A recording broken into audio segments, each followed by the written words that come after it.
자, 이제 앞에 화면 보겠습니다. 같이 한번 해볼 거예요. 이거 두 개 정말 간단한 거였는데 직접 찾아보셔야 됐기 때문에 시간을 좀 드렸어요. 자, 한번 해보도록 하죠. 자, 일단은 이 녀석들부터 해결을 할게요. 모디파이와 딜리트 기능을 사용할 때 로그인을 해야만 사용이 가능하게끔 수정하는 부분이었죠. 이거 우리 드라이트에 적용했던 코드를 여기에도 동일하게 적용시켜 주시면 됩니다. 이거는 당연히 어렵지 않게 해결을 하셨을 거고요. 그 다음에 이제 권한 체크에 관련된 부분인데, 자, 모디파이라고 하는 두 모디파이라는 이 메서드가 호출이 됐을 때 로그인 검증하고 일단은 DB를 한번 갔다 와요. 이 녀석이 DB를 갔다 오는 게 아니라 사용자가 입력한 명령어에 들어있는 번호 부분을 잘라내서 지금 사용자가 어떤 글을 원하는지를 찾고 있습니다. 자, 찾아내고 나서 이제 DB를 갔다 오는데, 이때 DB를 갔다 오는 이유는 해당 게시물이 있는지 없는지를 판단하기 위해서 다녀오는 거겠죠. 자, 그러면 얘가 데이터베이스를 갔다 오는 이 시점보다 먼저 권한 체크를 할 이유는 없습니다. 게시물이 없다면 권한에 대한 체크를 할 필요가 없는 거니까 이 녀석까지 완료가 되고 나서 실제로 입력을 받기 전, 입력을 받은 후 우리가 이제 권한 체크를 어디서 할지 잘 생각을 해야 돼요. 자, 일단은 게시물이 없는 거 검증 끝나고 나서 권한이 없다면, 해당 글에 대한 권한이 없다면 입력을 받는 것도 의미가 없죠. 입력을 받을 필요가 없습니다. 그래서 우리는 입력을 받기 전에 검증을 해줘야겠죠. 권한 체크를. 그래서 코드가 쓰여지는 위치는 이 자리가 될 거다. 모디파이에서 실제로 입력받기 전에 권한 검증하는 부분이 필요하다. 자, 여기서 이제 검증을 할 겁니다. 권한을 체크한다라고 하는 거는 해당 게시물, 현재 사용자가 수정하고자 했던 그 게시물, 예를 들어 1번 게시물을 수정할 거야 라고 했을 때 이 1번 게시물을 쓴 사람이 누구인가를 알아야 되고요. 그리고 지금 이걸 시도하려는 사람이 누구인가 이 정보를 알아야 돼요. 그래 놓고 이 정보 두 개를 비교를 했을 때 일치한다면 권한이 있는 것, 일치하지 않는다면 권한이 없는 것 라고 판단할 수 있겠죠.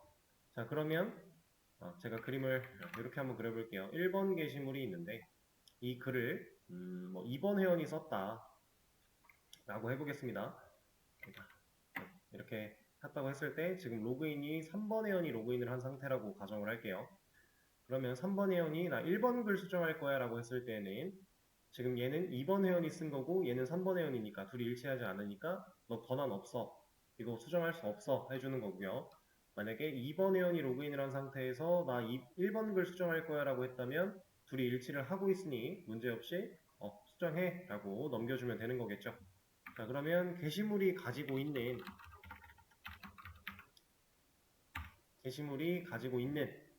해야 돼요.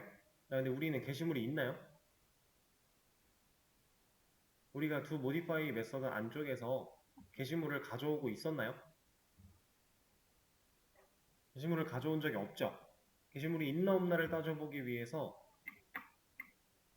select row int value를 써서 개수를 세우는 과정은 했었는데 실질적으로 게시물을 가져온 적은 없어요. 그렇죠? 그러면 게시물을 가져와야 검증 체크를 할 수 있을 텐데 가져온 적이 없기 때문에 우리는 권한 체크를 지금 못하겠네요. 이대로는. 그렇다라는 건 추가적인 쿼리를 작성을 하거나 기존의 작업을 변경하거나 둘 중 하나는 해줘야 권한 체크를 올바르게 할 수 있다는 얘기입니다. 저 같은 경우는 이 getArticle CNT라고 했던 이 녀석을 바꿀 거예요. 이런 이름으로 메서드를 변경할 겁니다. 그리고 이 결과로 데이터베이스 쪽에서 돌려받을 데이터를 애초에 article 타입으로 받아낼 겁니다. 자, 아티클 하나를 가져오는 쿼리는 우리가 만들어 놓은 것 중에 이 녀석이 있어요. getArticle이라고 하는 이 녀석이 게시물 한 줄의 데이터를 가져와 주기는 해요. 근데 얘를 사용하겠다라고 하지 않고 제가 getArticle by id라는 녀석을 하나 더 만들겠다라고 했는데 왜 그런 거 하면 얘는 writer name이라는 걸 얻어내기 위해 조인을 한번 하고 있죠. 근데 우리가 간단하게 생각해서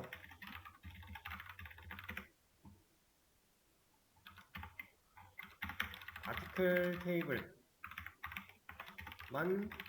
조회해서 결과를 가져오는 것과 아티클 멤버 를 조인해서 결과를 가져오는 것.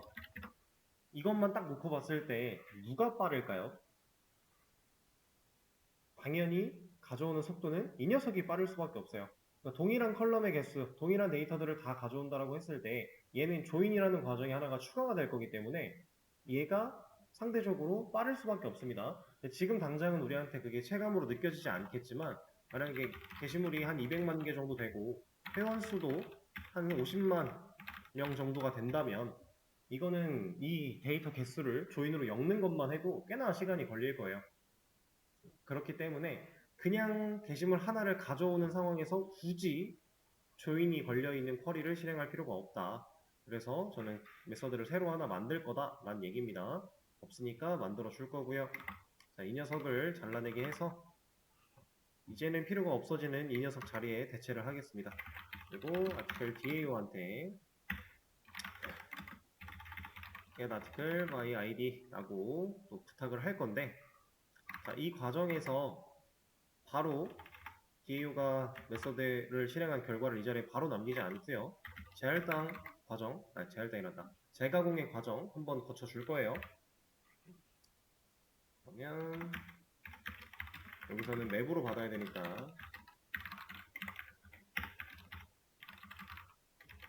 이거는 위에 있는 코드를 그냥 가져와도 되겠죠? 이만큼 이렇게 넣어주도록 할 겁니다. 그럼 DAO 쪽에 이런 거 없으니까 하나 만들어 주고요.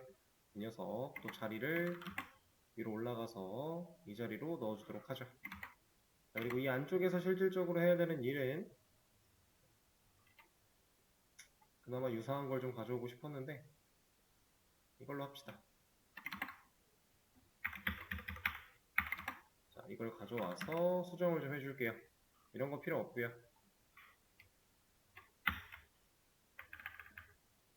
A. 필요 없고요. 아티클만 조회를 하면 되고요. 그때 조회를 할 때 아이디로 이 데이터만 아이디가 일치하는 데이터만 한 줄 가져와라 라고 할 거고 한 줄에 대한 데이터를 이렇게 가져올 수 있게끔 붙여넣기를 해주겠습니다. 자, 그럼 해당 메서드가 실행되면 그냥 기본적인 select 쿼리 하나가 날아갈 거고요. 이 결과로 맵을 서비스한테 리턴을 해주면 이 녀석을 비어있는지 확인한 이후 비어있지 않다면 제대로 넘겨주는 것까지 만들어 놨어요. 자, 그럼 이제 게시물이 있나 없나에 대한 검증을 이거 가지고 할 거니까 널 검증 처리할 거고요. 널 검증 통과했다면 여기서 이제 아티클이 존재하니 get member id를 통해서 이 게시물이 가지고 있는 회원의 작성자 번호를 가져오겠습니다. 그리고 얘랑 지금 세션이 가지고 있는 get login member id 이 데이터가 서로 일치하지 않는다면 권한이 없는 경우일 테니까 해당 게시물에 대한 권한이 없습니다. 이런 거 하나 보여주도록 하고요. 리턴을 사용해서 또 종료. 자, 이러면은 실제로 권한이 없을 때는 권한이 없다, 권한이 있을 때는 무사 통과 기능을 만들 수 있겠죠. 자, 일단은 로그인을 해야 쓸 수가 있을 거니까 로그인을 안 하고 한번 테스트를 해볼게요. 자, 이러면 로그인부터 하라고 하고요. 로그인 진행을 해주겠습니다. 그리고 지금 제가 테스트 회원으로 들어왔는데 1번 글이 제가 쓴 글이죠.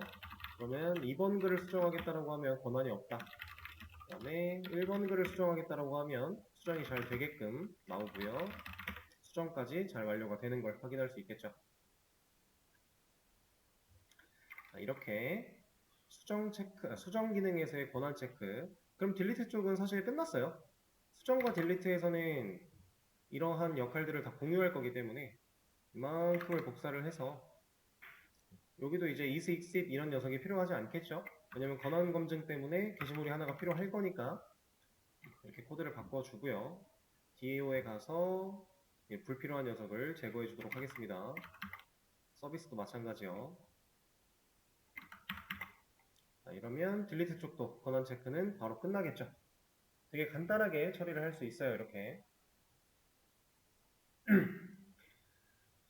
자, 그러고 이제 첫 번째 이 녀석은 다 처리를 했고요. 날짜 데이터 포매팅 하는 거 보여드리도록 하죠. 자, 포매팅 같은 경우는 우리가 베이직 아티클 매니저에서 현재 날짜와 시간 데이터를 구해올 때 자연스럽게 포매팅을 아예 한 번쯤은 경험을 해봤어요. 그래서 그런 방식으로 비슷하게 진행을 할 건데 일단은 util 클래스 하나 만들 거고요.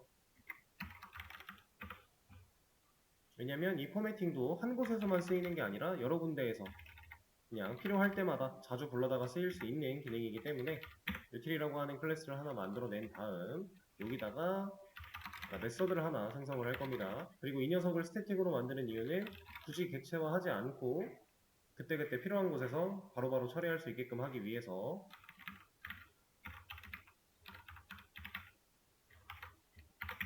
이름은 적당하게 지어주시고요.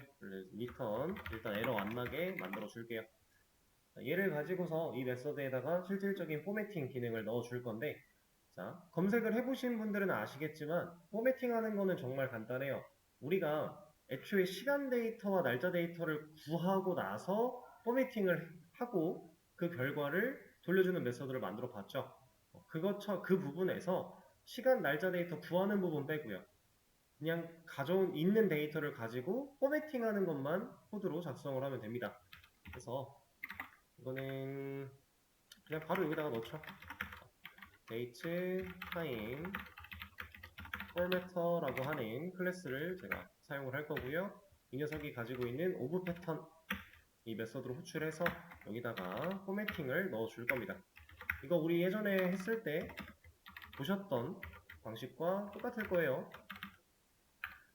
자, 그리고 여기 포맷 실질적으로 이 포매팅을 적용시킬 데이터를 제가 내부에서 가져올 겁니다. 이 녀석은 당연히 파라미터로 받겠다라는 뜻이겠죠? local date time으로 이렇게 받아낼 거고요. 받아낸 데이터를 이런 양식, 이런 포매터를 거쳐서, 이런 패턴을 거쳐서 우리가 원하는 형태로 나타낼 수 있게끔 만들어 줄 겁니다. 자, 그러면 이 녀석 실제로 사용하는 곳으로 가볼 거예요. 아트클 컨트롤러에서 보여주는 부분, 작성일을 보여주는 이 부분에 get update date를 가져와서 그냥 보여줄 게 아니라 이 녀석을 util이 가지고 있는 get util import가 안 돼서 우리가 만든 util 넣어주고요. 이 녀석이 가지고 있는 datetime format 여기다가 인자로 이 값을 넣어줄 겁니다.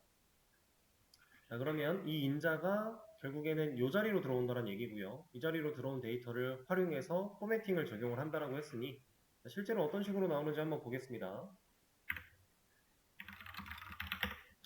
자, 아까부터 계속 거슬렸던 그 t라는 글자가 이제 사라진 걸 확인할 수 있겠죠? 자, 이렇게 처리를 해줄 수 있고요. 이거랑 똑같은 방식을 사용해서 디테일 쪽도 마찬가지로 변경을 해줄 겁니다. 얘는 두 개를 다 변경을 해야겠죠? util 클래스에 있는 datetime format 여기다 넣어줄 거고 util 클래스에 있는 여기다가 넣어주겠다. 자, 이러면 디테일을 본다라고 했을 때 이 두 녀석도 올바르게 포매팅이 완료된 걸 볼 수 있겠죠. 자, 상당히 간단하게 데이터 타임 그 포매팅을 진행을 한 건데 여러분들이 이제 지금 현재는 콘솔에다가 출력으로 보여주고 있기 때문에 이런 포매팅 방식을 적용을 하는 거예요. 사실 이런 것도 가능합니다. 이제 실질적인 웹을 개발한다라고 하면 이렇게 데이터베이스에서 날짜 데이터를 이렇게 존재하는 이런 날짜 데이터를 가져온 뒤에 자바 쪽에서 받아요. 똑같이 받는 건 마찬가지예요. 그렇게 받은 녀석을 결국 화면 뷰라고 하는 영역에다가 넘겨줄 겁니다. 화면에 그릴 때 사용하기 위해서 가져온 것들이라고 한다면 이쪽으로 넘겨주는데 결국에 화면을 그리는 건 얘기 때문에 이쪽에서 가공을 많이 하는 편이에요. 아니면 애초에 데이터베이스에서 데이터를 가져올 때 가공을 거쳐서 가져오게끔 처리를 하기도 하고요. 상황에 따라 우리가 쓰는 방식은 달라지겠지만 어쨌든 현재 방식에서는 이렇게 포매팅을 처리를 해줘야 t라고 하는 글자가 나타나지 않는다. 이건 이제 데이터베이스에서 넘어오는 로컬 데이트 타임이라는 그 타입으로 된 데이터가 자바 쪽에 있는 로컬 데이트 타임 타입으로 변경되는 상황에서 발생되는 그런 문제점이었어요. 간단하게 해결할 수가 있고요. 자, 그럼 지금 현재로서는 보여주는 데가 이만큼밖에 없으니까 이 정도만 처리를 해주면 되겠죠? 그러면 아까 전에 제가 말씀드렸던 이 기능들도 다 완료가 된 거고, 이제 시간이 얼마 남지 않아서 새로운 기능을 들어가진 않을 건데, 다음 주에 할 거 간단하게 안내만 드려볼게요. 자, 기능 한 가지 정도만 더 만들어 볼 겁니다. 아니다.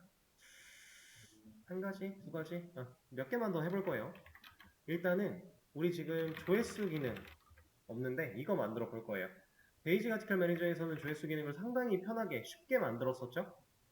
지금도 사실 크게 달라질 건 없어요. 크게 달라질 건 없지만 얘를 효율적으로 만들기 위해서는 생각이 조금 필요합니다. 그래서 여러분들 주말 동안에 복습하시고 시간 된다라고 느껴지시면 이 조회수 기능 만드는 것도 한번 생각을 해 보시고요. 그리고 이것까지 했는데도 시간이 된다라고 하면 이제 우리 리스트에서 검색 기능 요거까지 한번 생각을 해보시고 오시면 좋을 것 같아요. 근데 일단 본인이 좀 부족하다고 느껴지시면은 복습이 가장 먼저입니다. 예습보다 복습. 그리고 복습을 다 하시고 나서 시간이 남을 때 이런 걸 생각을 해보시는 거예요. 그렇게 진행을 해주시면 되겠습니다. 자, 그러면 지금 작성한 코드 또 커밋해서 남겨드리도록 하고요. 오늘 수업은 여기서 마무리하도록 할게요.